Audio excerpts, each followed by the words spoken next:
since that memorable coronation day 26 years ago, he has become to each one of us. On the morning of the 21st of January, 1936, the people of Great Britain awoke to the startling news that their monarch, King George V, was dead. Businesses closed, and shops put up their shutters out of respect. The country was mourning the loss of the much-loved man who had guided them through the Great War. There was a huge outpouring of grief and public affection for him on his death. I mean, he lay in state for 4 days at Westminster Hall. 1 million people passed by his coffin. They were told the official account released by the palace that he had lost his long-fought battle against lung disease, and ultimately that it had a peaceful and natural death. But in 1986, a shocking discovery was made. A diary written by the doctor who had treated King George showed that his death was far from natural, and even led some to state that the official cause of death should be recognized as murder. And so Dawson makes this incredibly bold decision that actually he is going to kill the king. Make no mistake, under British law, Dawson has murdered the king. And did the man responsible also kill another famous royal in a similar way? If that's the case, he's killed 2 monarchs. That's a pretty impressive murder record.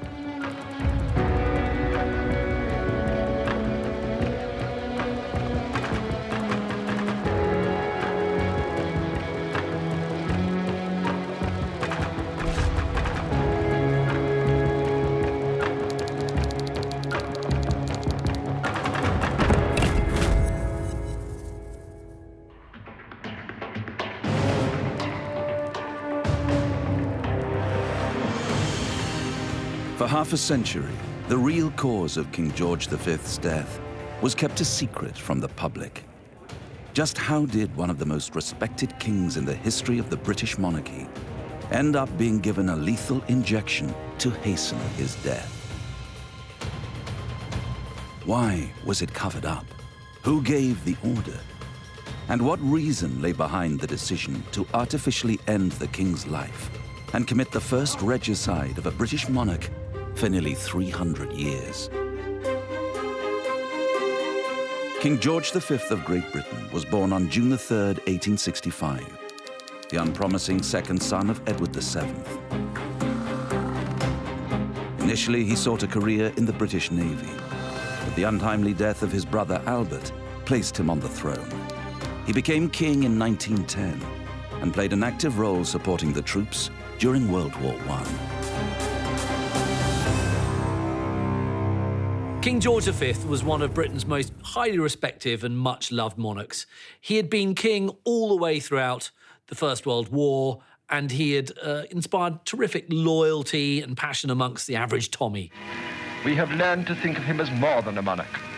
My very dear people, he has called us on the radio, abandoning the we of majesty for the I of a man and a friend. I mean, first of all, right from the start, he realised that, you know, it was no good the monarchy being lavish and sort of carrying on as normal during the war. So he wore, for example, you know, military uniform through most of the war. The lavish kind of dinners and spectacles that would have happened at Buckingham Palace didn't take place anymore. There was a real kind of paring down of ceremony. And he made a lot of visits to the Western Front. So he wanted to very much be seen as representing Britain and being very much at the heart of the war effort. He became king at a time when the monarchy was largely disapproved of, and many felt the monarchy was perhaps coming towards its end. Realising the danger, I suppose, of the tide of public opinion turning and focusing on the German royal family, you know, he made the very pragmatic and very progressive and very necessary step of changing the royal family name from Saxe-Coburg and Gotha to the House of Windsor. Now, King George V was a quiet, conservative, naval-educated man who had a great aversion to new ideas and an explosive temper. I think in many ways he was a kind of old school monarch, I guess. He focused on the need to be seen to serve, to be kind of humble and dutiful, to be moderate in his behaviour. George was a family man and he was devoted to his wife, Mary. I mean, they were a devoted, loyal couple. He didn't have mistresses. He was committed to her and he also relied on her. They were very much a kind of partnership. During the war, there was a sense of, both kind of visiting injured soldiers, him visiting the Western Front. I mean, there was a real sense of being seen and being dutiful and being devoted, and both were very much signed up to that. I think there was a huge outpouring of sympathy for George V during World War I, because let's remember, it's only 4 years into the reign that war was declared, and it was said that he aged 10 years because he really had the weight of the monarchy on his shoulders. He'd seen the emperors of Russia, the Emperor of Germany, the Emperor of Austria fall, and the British monarchy was one of the last men standing, and that was George V's responsibility, was to stabilise the ship.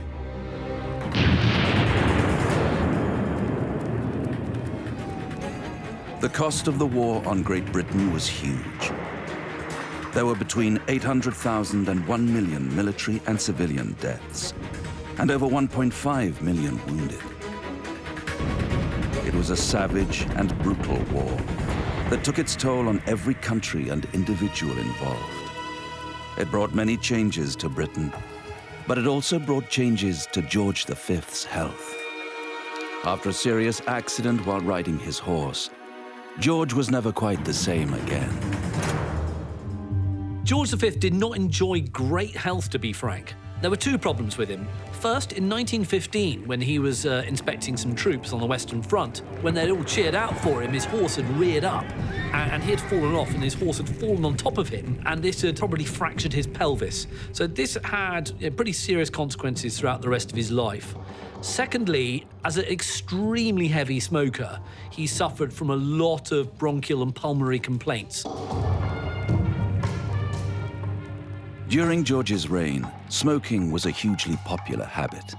Cigarette consumption had risen to such an extent in the early 20th century that doctors were starting to make the link between tobacco and lung disease. I think it's fair to say that the entire royal family in the Edwardian era and through to George V and his sons were very, very heavy smokers, all of the men. George V certainly was. Queen Mary was said to smoke an awful lot, and the king already had respiratory problems, so adding 40 cigarettes to it full strength wouldn't have helped, I'm sure. But smoking probably wasn't the only cause of George's problems. At the Old Operating Theatre Museum and Herb Garrett in London, they hold a number of medical specimens related to George's illnesses. Iris Millis is a specialist in the history of medicine. What we have here is what's called a London lung. This is a specimen that happened while London was still using coal fire. The smog was around. So there are lots of particles in there, but it also is very much resembling a heavy smoker's lung, which the king unfortunately was. The unprecedented and unrestricted growth of industry meant that cities like London were suffering from serious levels of air pollution. Thick winter fog would mix with the noxious fumes from the many factories to create a dense smog that would be inhaled by the inhabitants. The particles in there will stop the intake of oxygen while you're breathing, so it will make you short of breath, and it will be increasing over time, which means with age and towards the end, there was always oxygen made available to the king.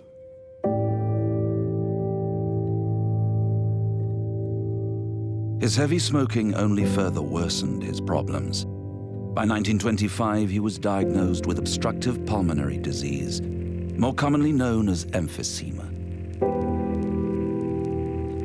He had started smoking as a child, and there's no doubt that he continued that. And so really throughout his life, he suffered from bronchial problems, from pulmonary infections, pleurisy, bronchitis at different points. So this was a sort of really underpinned his reign, these bouts of ill health. George still carried on with his royal duties, shielding the public from his failing health. 22 years ago, my dear father opened the King Edward VII Bridge.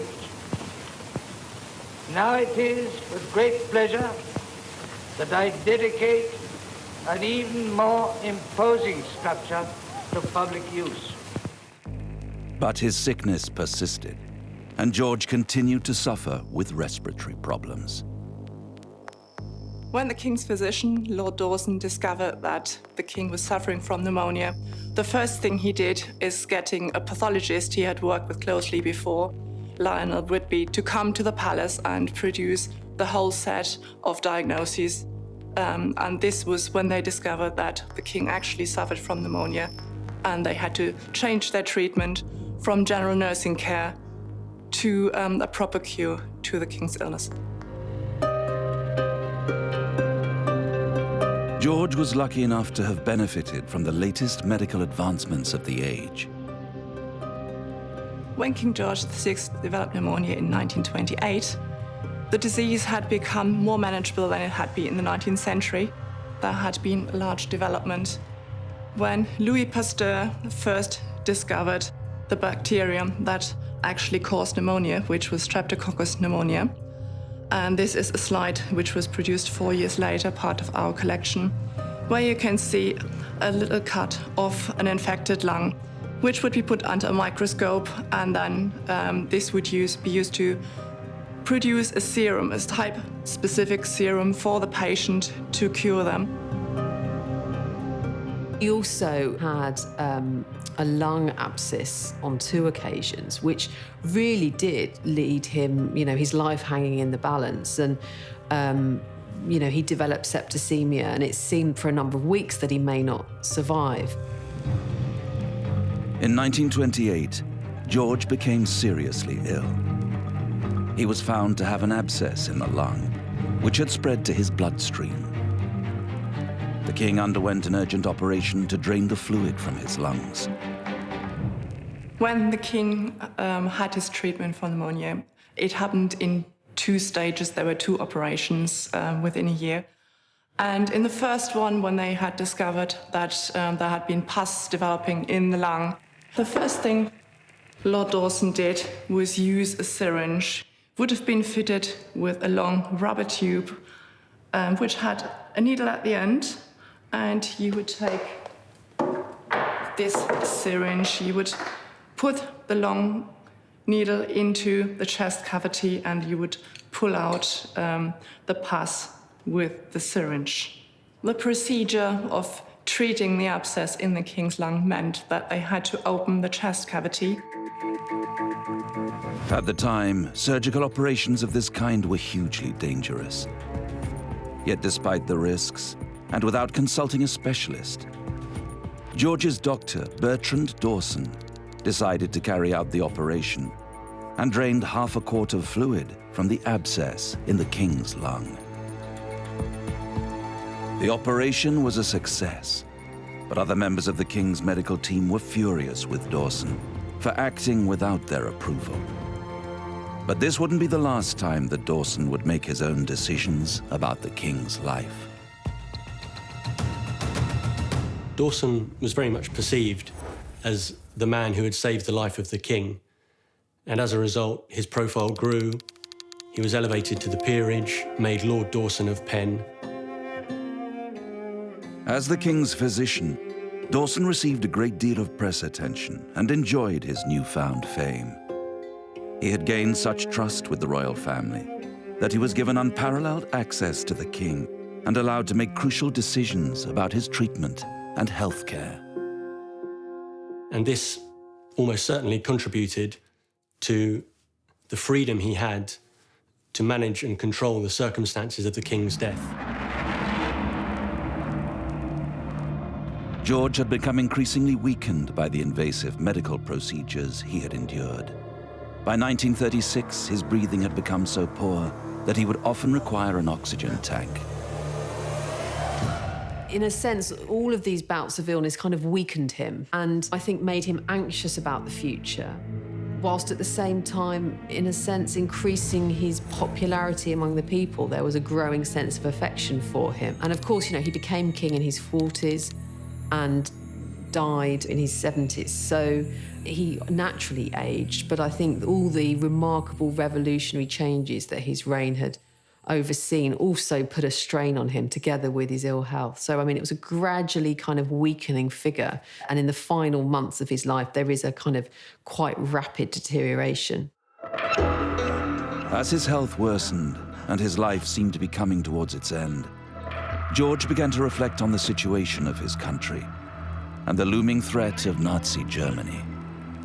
Well, of World War I, King George V called it absolutely pointless, pointless, useless war. So to see him approaching very ill health, and World War II was almost staring him in the face, the rise of the fascists, the rise of the Nazis in Germany, the rise of Mussolini in Italy, would have depressed him immensely, that they'd gone through all of that hell of World War I, allegedly for absolutely nothing, because it was only going to happen again just about in his own lifetime.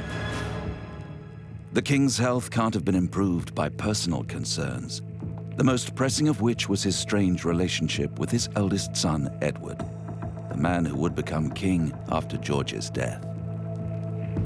King George V was absolutely frantic about the succession, heartily disapproved of his son, the Prince of Wales, said that the Prince of Wales's friends were not gentlemen, which was pretty strong meat for King George V, heartily disapproved of his mistresses, of Frida Dudley Ward and Thelma Furness, who were both married ladies, and the last one, Mrs. Ernest Simpson, who had 2 husbands still alive, a divorcee and an American.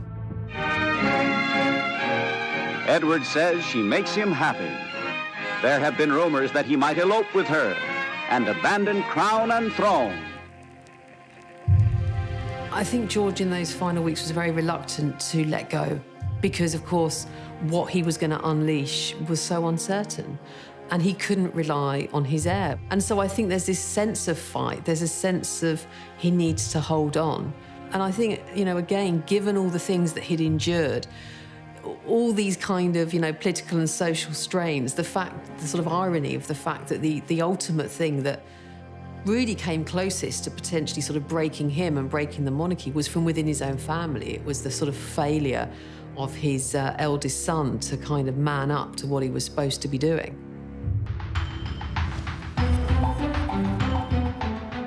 His health continued to worsen. And on the 15th of January 1936, George confined himself to his bedroom at the Royal Sandringham estate, complaining of a cold, unaware at the time that he would never leave the room alive. The next day, Dawson was called for, and it soon became clear that the condition was much more serious as the king slipped in and out of consciousness. The king is attended to by 2 key figures. The first is Catherine Black. She's the nurse, and she's been a nurse in the royal household for many, many years, to the extent that she even has a pet name. She's called Blackie. And then also the other key figure is the king's personal physician, Bertrand Dawson. And it's Dawson who will be making some very, very key decisions about the king's healthcare. It was then that Dr. Dawson was once more summoned to the king's bedside. And it was now that the mystery surrounding the death was about to begin.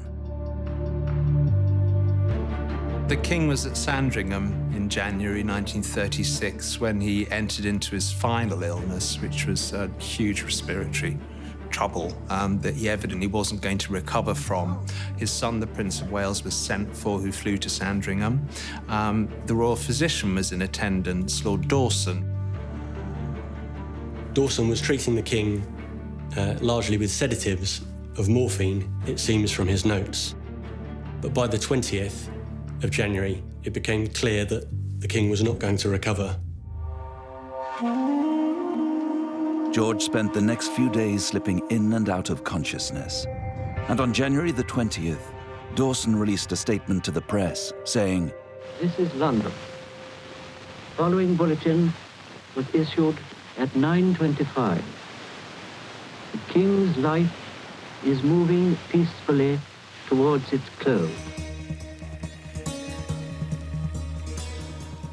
Just before midnight, the announcement came that King George V of Great Britain had died peacefully of complications arising from bronchitis. Whereas it has pleased Almighty God to call to his mercy our late sovereign Lord, King George V. There was a huge outpouring of grief and public affection for him on his death. I mean, he lay in state for 4 days at Westminster Hall. 1 million people passed by his coffin. I mean, it was a huge moment, really, for the country. And I think, in a sense, it was a kind of, I mean, it was a full stop, I guess, from, you know, a paragraph which was his reign that was completely full of unprecedented change and suffering and, you know, the most profound sort of revolutionary currents, really. Through Westminster Hall, set on the west flank of the new Parliament buildings, the Parliament was rebuilt in 1840, all the great figures of English history since William the Conqueror have passed. To this historic building they have brought our king for his lying in state, and the mourning crowds of his devoted subjects stretch for hundreds of yards beyond the Victoria Tower, waiting hours on end for the privilege of passing by his coffin.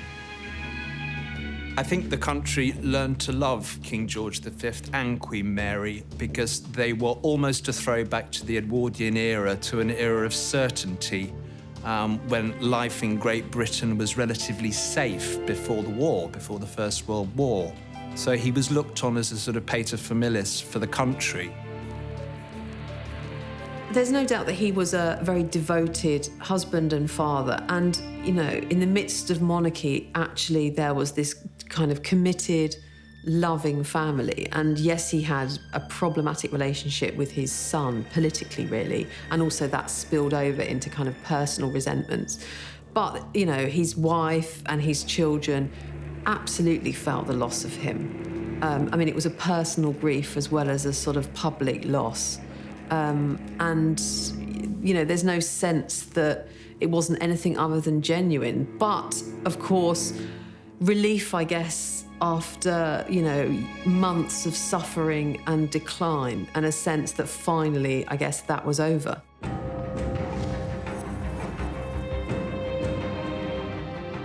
George's legacy was considered dull by many historians.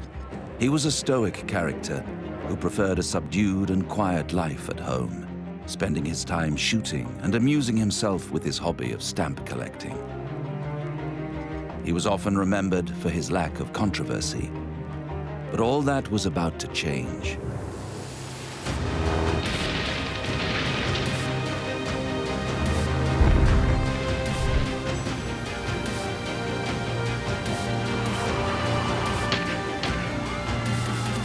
America.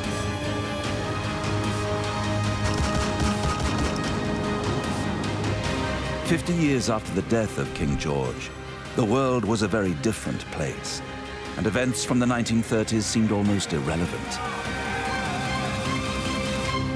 But the discovery of the personal diary of his doctor, Lord Bertrand Dawson, would cause one of the biggest scandals in royal history, because many believed that it showed that the king was murdered.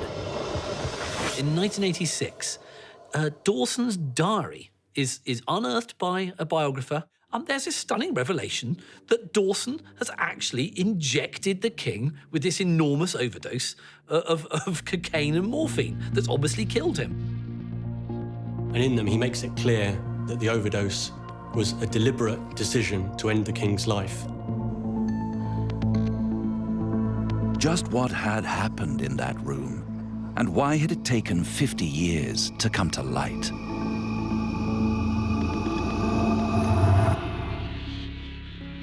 On the night in question, seeing that the king's life was hanging in the balance, Dawson decided to make a public statement.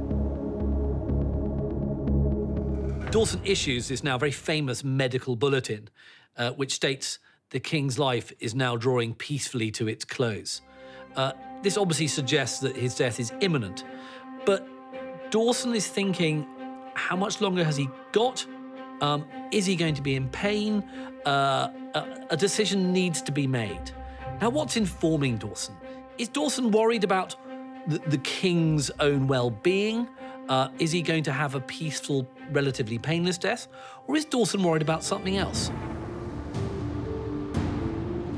Strangely, Dawson had become concerned about how the news of the king's imminent death would be made public.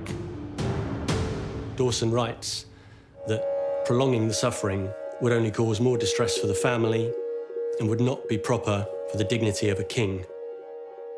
His other concern, which is more controversial and interesting, was that he wanted the news of the king's death to be announced in the Times newspaper of London in the morning.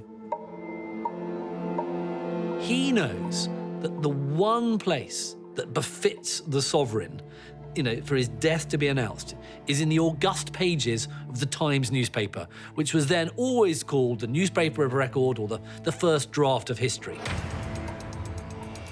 Lord Dawson rung his wife and sort of said, tell the Times to hold the front page. We want to make this announcement in the morning papers. That was seen as the best place. Dawson's wife, Lady Minnie Dawson, made a phone call to John Walter, editor of the Times newspaper. She relayed her husband's message stating that the king will be dead before the end of the evening. If the king dies after the Times' deadline at around 11 o'clock that evening, the king's death is therefore going to be reported in the morning newspapers, which are considered to be very below stairs kind of reading and not the type of newspapers that the king's death should be reported in.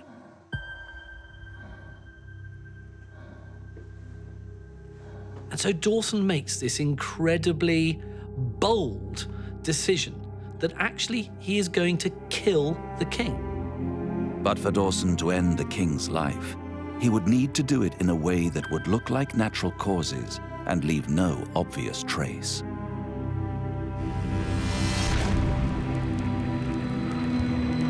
The use of opiates in treating patients in the early 1900s was not unusual. Until the 70s, every doctor, every general practitioner could carry a little case with little tubes of tabloids. They usually were things like cocaine, morphine, other barbiturates. So all of these were available to doctors, and especially for severe pain like the king was in. As the king, lay dying in the late evening, he was injected with lethal, I suppose, amounts ultimately of cocaine and morphine, which hastened his death by a few hours. Dawson gave the king 2 consecutive injections, administered directly into his bloodstream. The jugular vein runs down either side of the neck into the chest cavity, where it joins the heart. If you were to inject into the jugular vein, you'd be able to distribute the medicine around the body in the quickest possible time. It was easy to produce the right dosage because the tabloids were already mixed in a way so that they could be just dissolved in the right amount of water to be then used for your injections. Usually for morphine, you would give something between 5 and 15 milligrams. But Dawson's injections contained 1 grain of cocaine and 3/4 of a grain of morphine. Each of these injections would have been lethal on their own. Together, death was a certainty. Euthanasia was illegal at the time, as it still is now. So George V's death could be viewed as a murder. There is no other way of putting it. He doesn't ask the king's permission, whether would you like to die, Your Majesty, or anything like that. So Dawson takes it upon himself to actually kill the sovereign. This is a huge decision. But was it a decision that Dawson made by himself? Or could the decision have been made with the knowledge and support of the king's family? I think it's fair to say that this decision taken by his physician wasn't actively discussed, openly discussed with the family. I don't think it's likely that Dawson acted on his own.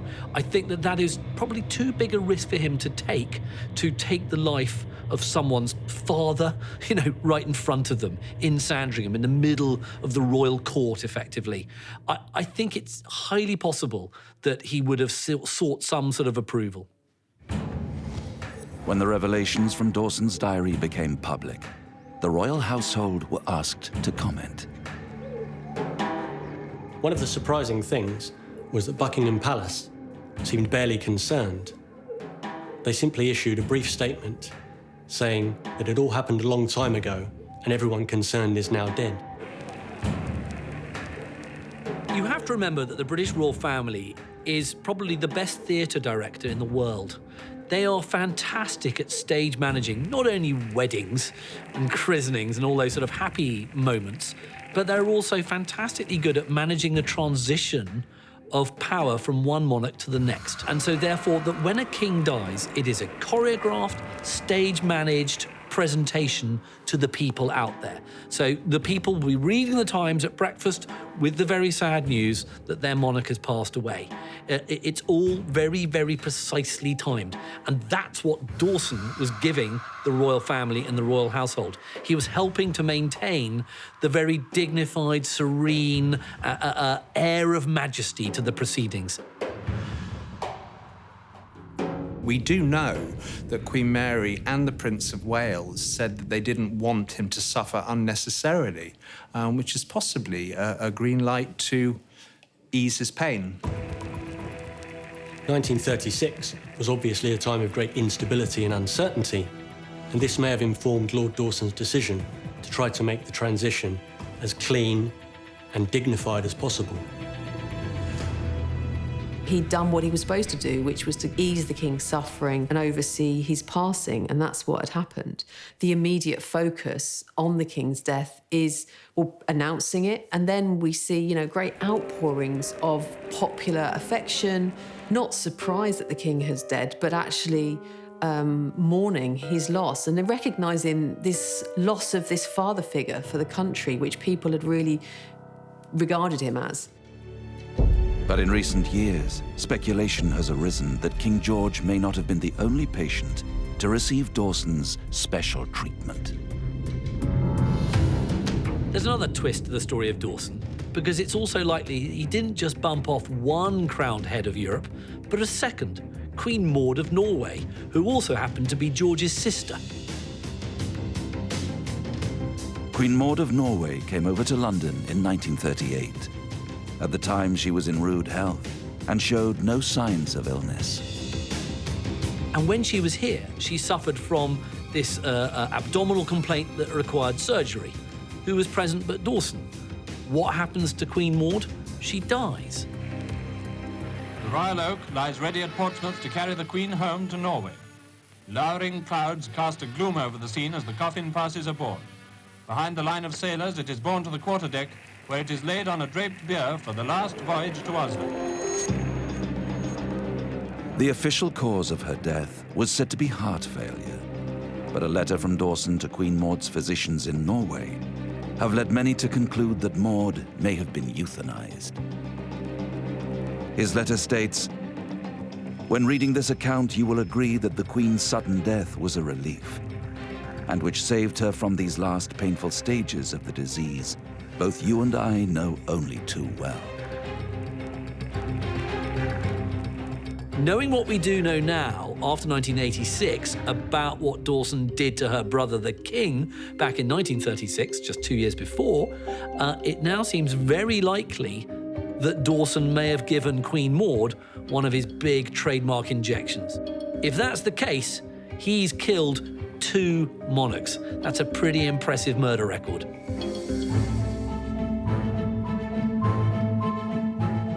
Was Dawson aware of the consequences of his actions? What would have happened to him if it had come to light at the time that he had administered lethal injections. If it had been found out in 1936 that Dawson had actually killed the king, which, let's face it, he did kill the king, I think there would have been an absolute scandal. And it is possible, in legal terms, for him to have been put on trial for murder and regicide, and killing a king in this country carries the death penalty. So, under law, Dawson could have hanged for what he had done. Was Dawson playing God, deciding when and how the king should die? Can it really be considered a murder? Or was this simply an act of mercy in the hope of easing the passing of a dying man? However, another way of looking at it is the fact that maybe there was an acceptance or an ethical acceptance of the time that this kind of voluntary euthanasia to a comatose individual who was beyond all hope was a widely and very quietly accepted form of treatment that physicians could do. I think the British public are very pragmatic, and I'm sure euthanasia was practiced very, very often, whether it was in royal circles or middle-class circles or working-class circles. It doesn't really matter. It's a kind release. Although Dawson felt that euthanasia did have a place in medical practice, he actually spoke out against it being made legal. It's clear that Dawson felt that euthanasia of this type was a common and accepted practice. A few years later, he spoke in the House of Lords in response to a bill proposing to legalise euthanasia. He argued that euthanasia was a common practice, a growing practice, and widely accepted by doctors. But I think, he probably wouldn't have regarded what had happened with the king as euthanasia as such. I mean, this was about administering certain amounts of morphine and cocaine, morphine that may well have been used anyway, but just in certain amounts that would have speeded up a sort of natural process. Dawson, who signed off on the death certificate, knowingly falsified the cause of death.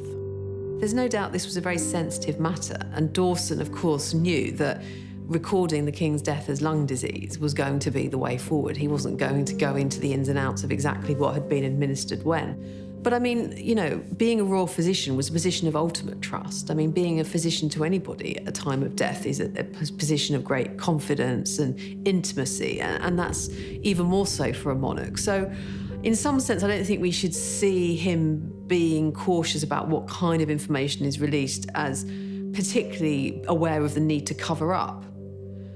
However, when the first kind of biographer of Dawson wanted to write about what had happened and talk about the king's death, I think Dawson's widow was very aware of not wanting to reveal all the details of his papers and be a little bit circumspect about all of that. So perhaps she realised how it might be perceived.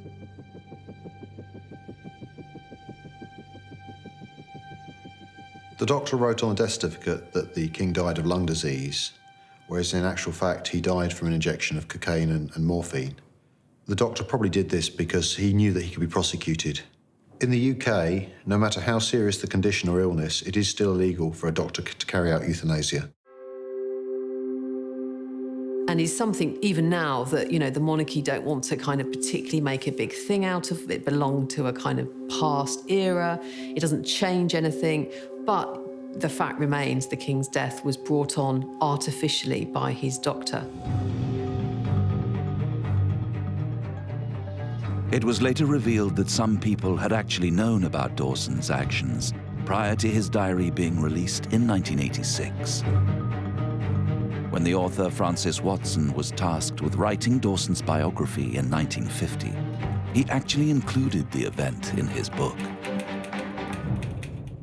The biographer did originally include the story that Lord Dawson had effectively ended King George V's life, but that it was taken out of the biography. I would imagine this would be in respect of Queen Mary, who was still living until 1953, and King George V's granddaughter, Queen Elizabeth II. So, yes, I would have thought respect alone would have prevented that being included in an official biography. One of George V's biographers, Kenneth Rose, made a statement in 1986 when the notes were released that expressed the view that it was in fact a murder. But of course, nothing could happen to Dawson because he died in 1945. So, you know, he's in the clear. It is really an extraordinary story. It may seem like just a very small thing just to inject a man who's on his way anyway. But actually, there was no consent. The king didn't agree to it. There was no formal consent given by the family. And you know, if you are going to apply the full weight of law to Dawson, he's a murderer and a regicide. Was Dawson acting for the benefit of king and country? Why did he take it upon himself to determine the end of the king's life? And what drove his concern with how the news of George's death should be announced? To this day, Dawson's actions still divide opinion.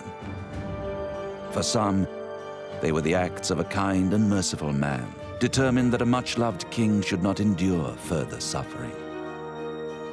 For others, the opposite is true. For them, Dawson was self-obsessed and autocratic, a doctor who played God and got away with nothing less than an act of murder. Some might feel that this is the most recent case of regicide and the first since Charles I, more than 300 years earlier. King George ruled the waves, but Lord Dawson waived the rules. I think there was an open secret around the royal household that Dawson had actually committed this act of murder. Because this jingle went around the royal household and it went, Lord Dawson of Penn, he kills lots of men. So that's why we sing, God Save the King. He was dying, you know, everybody was clear that the end was near. So it was simply a case of timing, and it was about, you know, whether he was going to die in the morning or in the evening. So I think that, you know, although we can perhaps imagine that if it got out, it could have been a sensational story, actually, when you put it in the context of those hours, it really wasn't. And it was just about really giving the king pain relief, but turning up the volume on that in such a way that meant he would die then.